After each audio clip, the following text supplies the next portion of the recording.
Welcome to the Medical Device Made Easy podcast. Here is Munir Lazouzi from easymedicaldevice.com, and today we will talk about regulatory compliance. So this is a word that maybe sounds obvious for you or you maybe know about it, but on the EU MDR, it says specifically that you have to have a regulatory compliance procedure or strategy. So for that, then to help us on this topic, we have with me, so I have with me Adam Isaacs Rae. So Adam, welcome to the Medical Device Made Easy podcast. Thanks, Manil. Happy to be here and talk about this very subjective part of the regulation that Yeah, we kind of seen a lot about recently. yeah. I suppose a lot of people, you ask them what is regulatory strategy compliance, they will say, "Oh, it's I don't know," or they say, Oh, yeah. The "It's common the common answer is, oh, well, it's my QMS. And you're exactly, it's like, my oh, QMS or this kind of yeah, thing." So yeah, yeah. maybe let's clarify really this point. But before that, Yeah, maybe can you just make a small introduction of yourself? yeah, sure thing. Yeah. My name's Adam Isaacs Ray. I'm a quality and regulatory consultant, purely focused on medical devices. I've worked in industry for around come up to 10 years now, which is quite scary actually. Um, I work for myself, and I kind of float about different organizations, dealing with kind of, helping them get ready for inspections by notified bodies, ready in technical documentation, as well as general QMS, kind of activity. Remediation is a big part of what I do as well, because remediation is totally different from implementation. And I also do some kind of work with certification bodies as an ISO 13485 lead auditor, certification auditor. So go in and ideally give people 13485, and I haven't had to take one away yet. So that's me in a jiffy basically.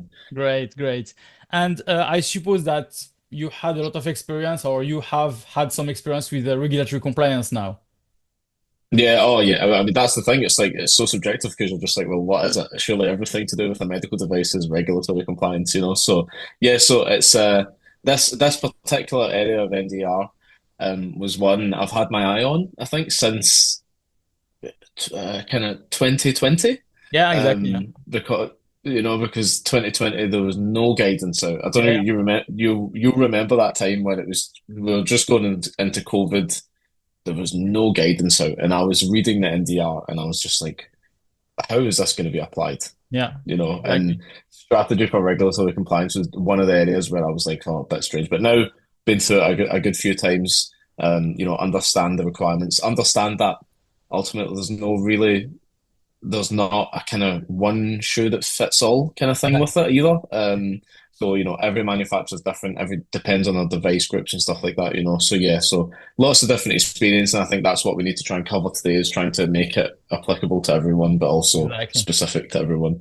You So know, now, if you look at the EU MDR and IVDR, um, what is per what is written there? What is the strategy for regulatory compliance? Because they ask for strategy for regulatory compliance. So as you said, yeah, let's grasp a bit more about what they wanted to say by saying that you have to have this. sure. So the regulation comes from it at 2 points. So, under Article 10, Section 9, kind of quality system requirements, it's one of the things that is assessed very, very first in your stage one audits, basically. With your notified body, that will be one of the first things they look for. The regulation identifies the requirements for a strategy for regulatory compliance. It doesn't say like a documented procedure. It says a strategy for regulatory compliance. And then it speaks about, including, it needs to include kind of detail on compliance with conformity assessment procedures and how modifications to your devices are managed. So that's the first kind of element of it. And then way, way, way later in the MDR, when you're down at the point of how to meet the requirement in Annex 9, Section 2.2C, first indent, so detailed. There is it kind of it talks about the strategy for regulatory compliance again, and it goes a bit further into it. So it talks around it needs to include processes for identification of relevant legal requirements. So kind of if your device has software, for example, 62304 or AI Act more for legislation, I suppose it could be the AI Act, GDPR. these these items that kind of Eric talks about quite a lot with regards to the kind of regulatory lasagna. It needs to be all considered from there. It then goes into talking around qualification. Is this a device? How is that managed? In your strategy for regulatory compliance, how do you define a device, leveraging the definitions from the blue guide essentially?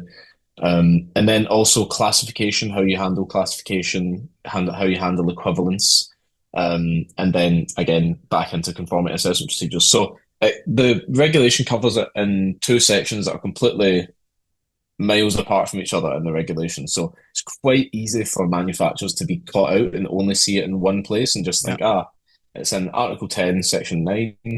All I need to do is cover conformity assessment procedures and device changes, whereas the real key stuff I would say is in Annex 9 to be paying real attention for. Unearth the pulse of the medtech world with MedTech Conf, a dynamic platform featuring global events on medical devices, biologicals, IVD, and pharmaceuticals. Stay informed, stay ahead, connect, share, and elevate your knowledge. Become an official sponsor. Make your event shine on the map. MedTech Conf, your key to the medtech universe. Remember, the future is now, and it's at your fingertips with MedTech Conf. Exactly, yeah. And so when you look at that, you are mainly maybe a bit surprised about what exactly should be mentioned there. And mainly it's Mm. also on the section, as you said, Article 10, 9.a, which is the Yeah, section specifically for quality management system. So it's mainly yeah, like yeah, here what we want to see on your quality management system. So do you think that some people will be assuming that, oh, if it's talking about quality management system, I have a quality management system like ISO yeah. 13485, then I'm compliant with what is written there because mainly I'm following ISO 13485, which is an harmonized standard for MDR.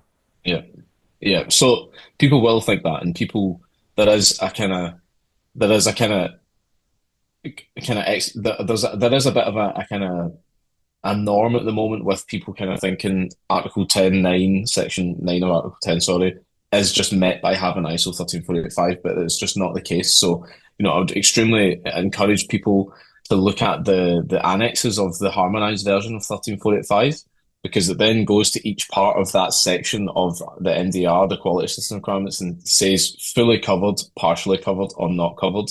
When looking at this section, so Article 10.9, it talks around the strategy for regulatory compliance piece. It says in ISO 13485 that this is partially covered. So it's not fully covered. So just because you have a 13485 system does not mean you kind of meet that requirement of a strategy for regulatory compliance. It does for design change because there's a specific element in ISO 13485 for design control or change of that design.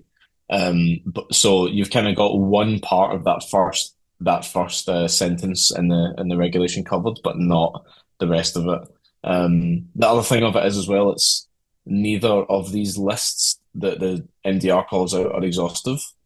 So, just because the regulation kind of lists these kind of very, very high level kind of topics, a lot more can go into this. So I would really kind of caution people to just kind of rely on 13485 for this because you will have a gap if you just rely on 13485. Okay. In terms of so here we said that it should be inside maybe the quality management system, but it's not existing Yeah, completely on the ISO 13485. So maybe you have to add something else to it, etc. You yeah, said also you have to inside you have to have how you will be confirming that your product is a medical device or classification or these kind of things.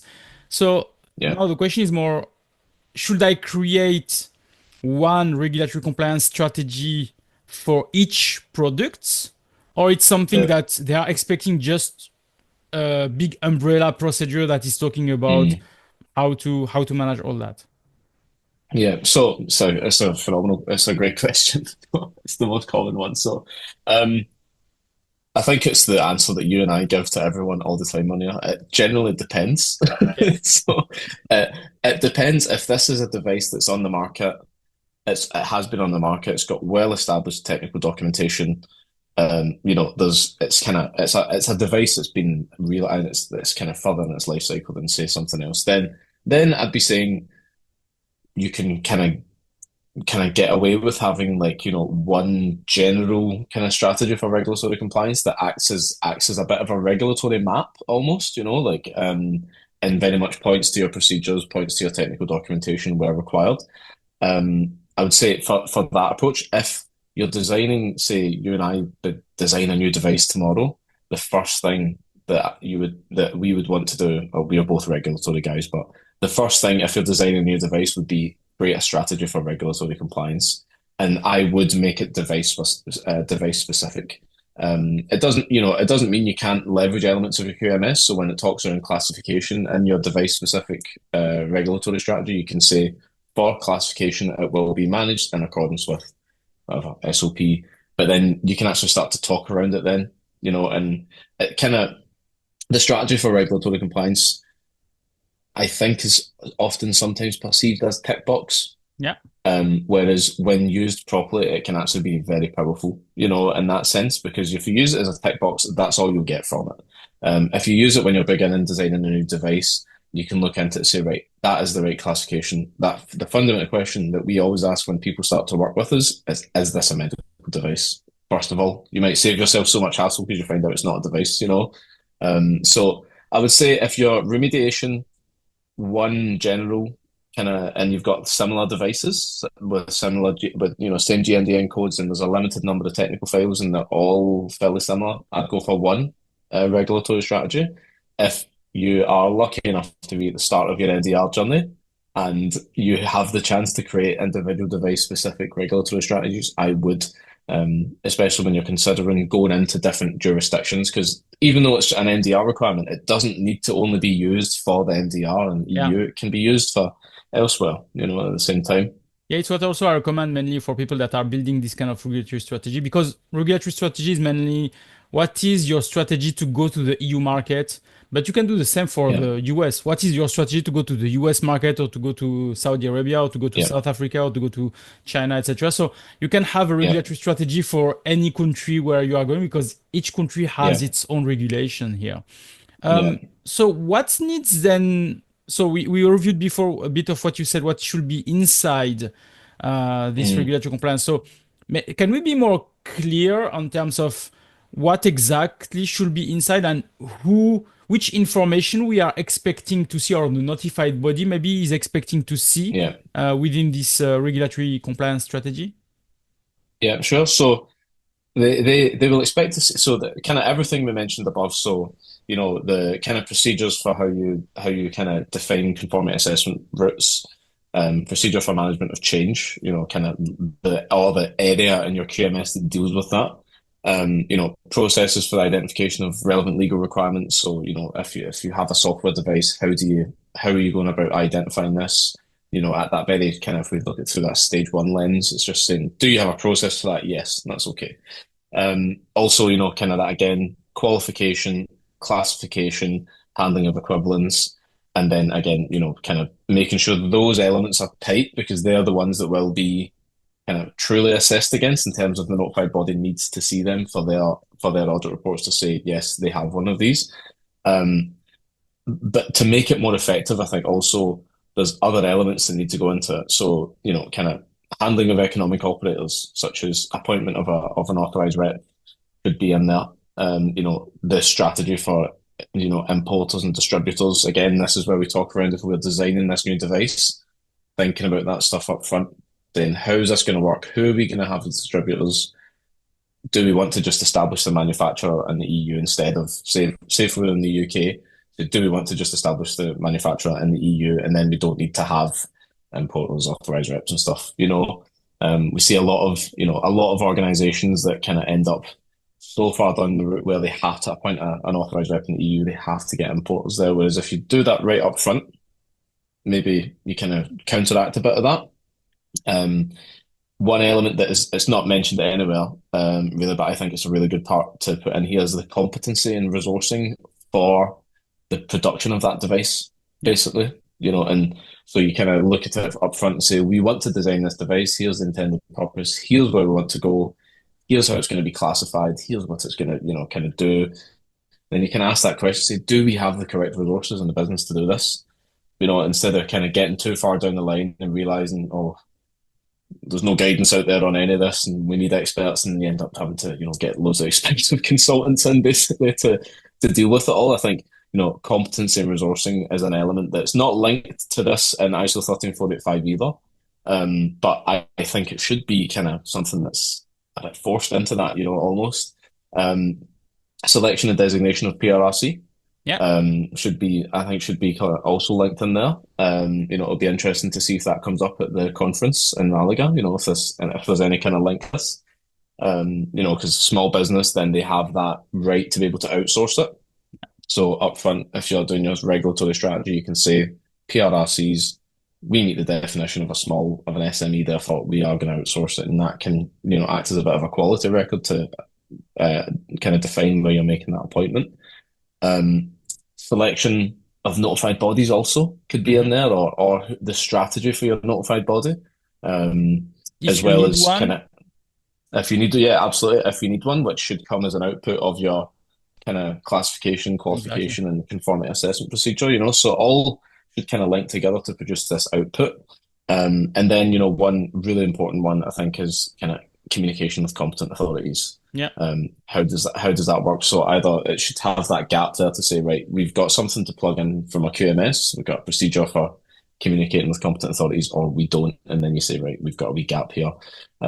One thing as well, I think from recently, which has came out from the Regulation 2024-1860, the kind of when they put the shortage of devices and the kind of amendments in this year, is in that strategy for regulatory compliance. I also think that there should be that kind of element on what do we do if there's a shortage for this device. Yeah, true. And there at the end to say, and that's I think that you have to contact the authorities. I mean, first selection, if it is part of the critical devices, if you have to contact the authorities then, and what is the process, etc. Exactly, yeah.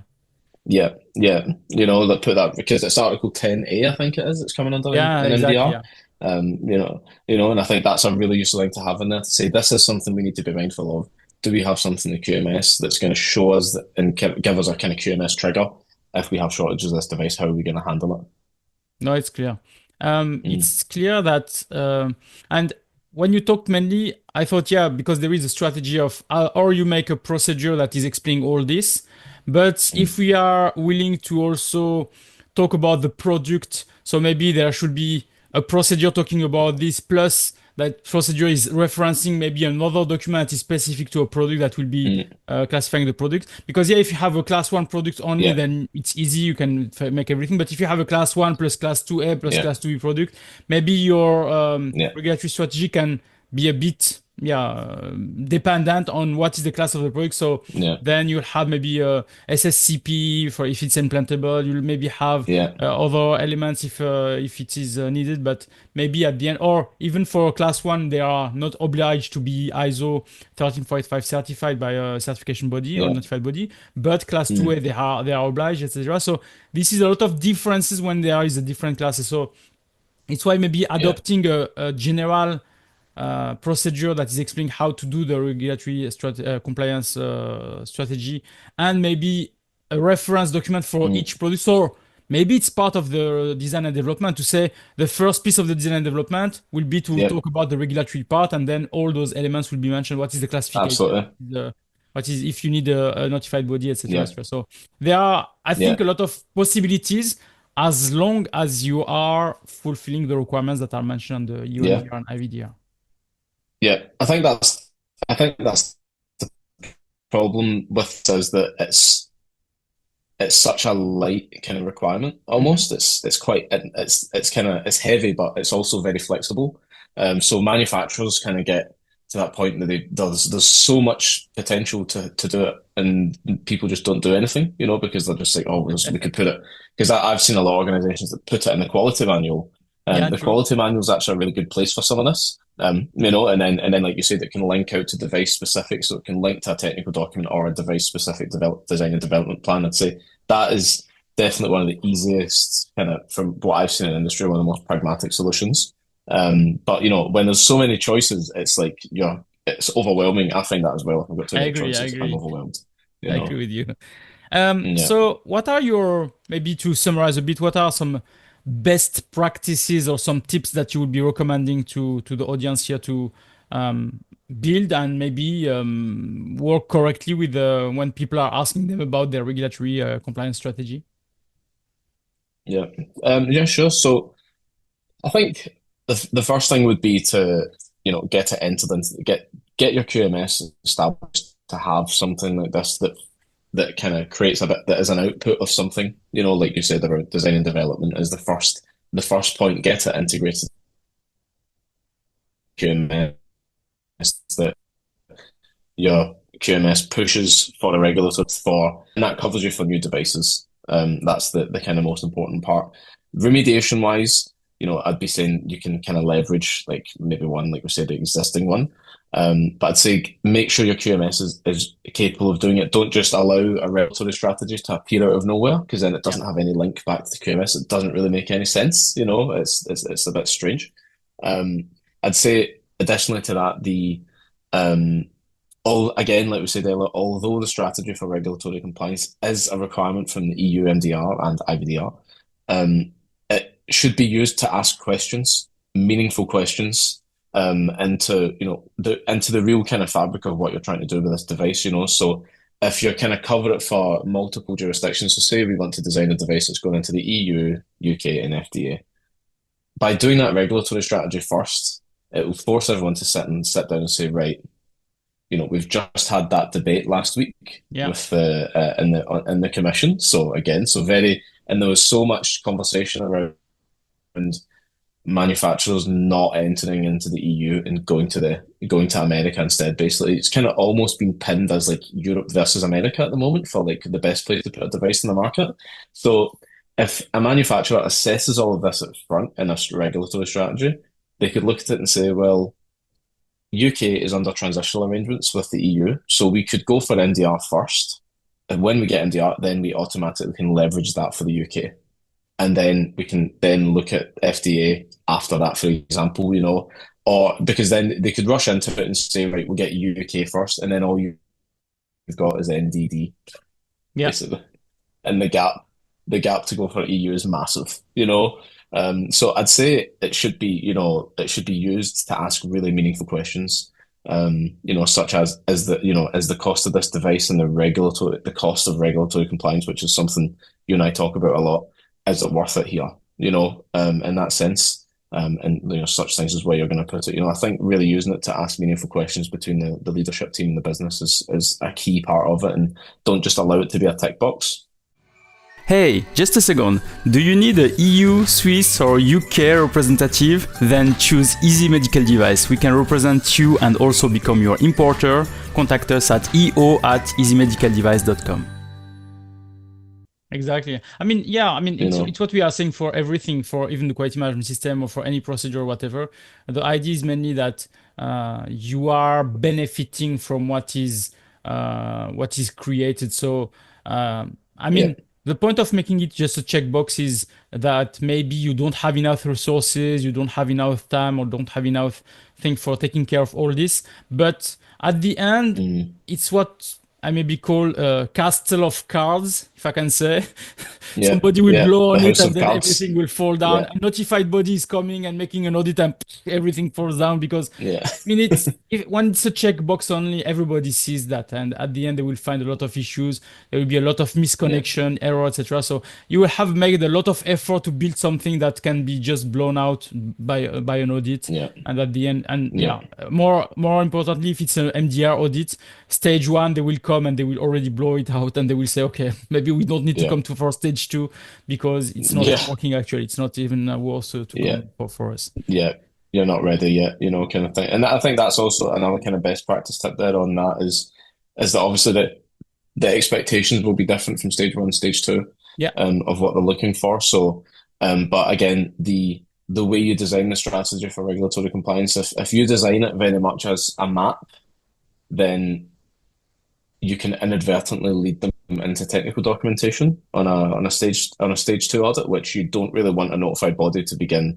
looking at your technical documentation when they have plenty of time to look at it in technical documentation reviews. Exactly. So there's a bit of that strategy there of, right, do we just let's just keep it all in the QMS to, to show them how we handle equivalence and then make it, say if it's a device specific or just a general one, just needs to be able to point to it. I think the key, my key in stage two audits is really try to prevent the notified body from having too much time to look into technical documentation, because they have time to review this. Normally they have this time off-site, so they have to take the document. So normally during the stage one or stage two audit, it's not the place to look at the technical documentation, but I don't know. We are always surprised sometimes by some question of auditors, so it can happen. So be prepared for maybe answering a few questions. But yeah, it's something that that can happen. Anything else, Adam? I'd say just to, use it to look at further regions further afield than just the EU, definitely, and use it to ask those questions. And then the last one is really it can act as a bit of a map. It eventually should be a kind of map that defines the regulatory kind of framework for your device. So it could live in your technical documentation as well. A lot of it feels like it should live in your technical documentation for some reason as like a summary document. But yeah, I think it becomes a really useful document when you start to think of it as like a map or a manual. Kind of in the way 13485 when you have to kind of document the interaction of processes.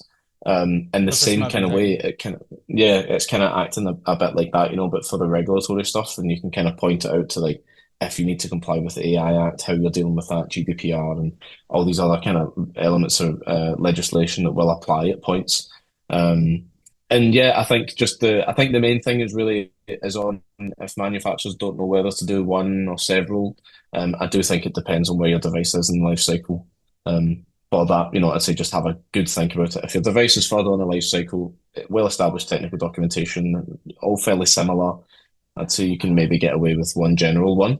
Yeah. But I'd say the best practice would be do a specific one per device. Exactly. Because as we said, as there can be some conflict on classification on all the elements that are needed, so maybe it's better to do this kind of things. Okay. So how maybe, as you are a great consultant and you are really helping a lot of companies, so how can you help the audience if they really need some support on this topic? I can kind of sit down and help an organization understand what the best method for defining that strategy for regulatory compliance is. I love when you get an opportunity to work on a device from the start before it's made, and that's when you kind of actually get to do it. So if a manufacturer is looking at kind of getting a device into a certain region, then I can kind of certainly facilitate getting the regulatory strategy defined for that, selecting the notified body, trying to kind of create a strategy that is cost effective, because I just think from that debate that we watched last week, I think we've all the consultants and everyone, manufacturers and industry, have known how expensive MDR is for the last few years, but I think the commission's onto it now all of a sudden. So I will try and look at this regulatory strategy to make things as kind of cost effective as possible. So selecting a notified body, defining a strategy that's going to minimize the amount of surveillance audits, and defining a kind of product family group for the technical documentation to minimize the amount of technical files you have, as well, and then also a big part of what I do is I will do internal audits for companies, kind of facilitate them and help them get through stage 1, stage 2 audits as well as technical documentations. Great. And where people can follow up with you? LinkedIn, probably. I've made a conscious effort the last year to be more active on LinkedIn, so I'd say that's probably the best place to find me. Or I'll also have a newsletter, and I've got my website, which is all. But I'd say LinkedIn is probably the best place to find me. Okay, and the newsletter gets to leave it. I'll put your LinkedIn page then on the show notes. Okay, so I think it's a really important topic, regulatory compliance strategy. It's a requirement by EU MDR, so I hope this give you more clarification of what exactly is expected, mainly what you should be preparing for that. But as we said, there is no one process or document that fits everything, so you should define a strategy as long as your strategy is really meeting the requirements. So there is no recipe specifically saying do it like this or like that. I can provide you a template for it, but it will be just a template for maybe a class 1 device, which has no fit at all with any other devices. So it's why you have really to think of it as a document that will help you to build your certification within the European Union. So how to do that? And usually what I'm using sometimes is that I'm going to all the EU MDR and I check each chapter. I say, should I include that in my regulatory compliance? Should I include that? Should I include that? Yeah. Because some chapters are not Absolutely. needed. Some chapters are needed. So for example, when we talk about PRC, it's needed, but maybe, as you said, economic operators, if I'm located already in Europe, I'm not needing that. So maybe just Yeah. to have this strategy of trying to include inside some requirements from the EU MDR can be helpful. But you have a full flexibility to do it. So it's not like there is one way to do it for your company. Okay, Adam, it was Yeah. really a pleasure. Thank you very much again. I will put No everything probs. on the show Thanks for notes so having me. you can check that. And yeah, I wish you really a nice day. You too. Thanks for having me, Munir. Thank you. Pleasure as always. Cheers.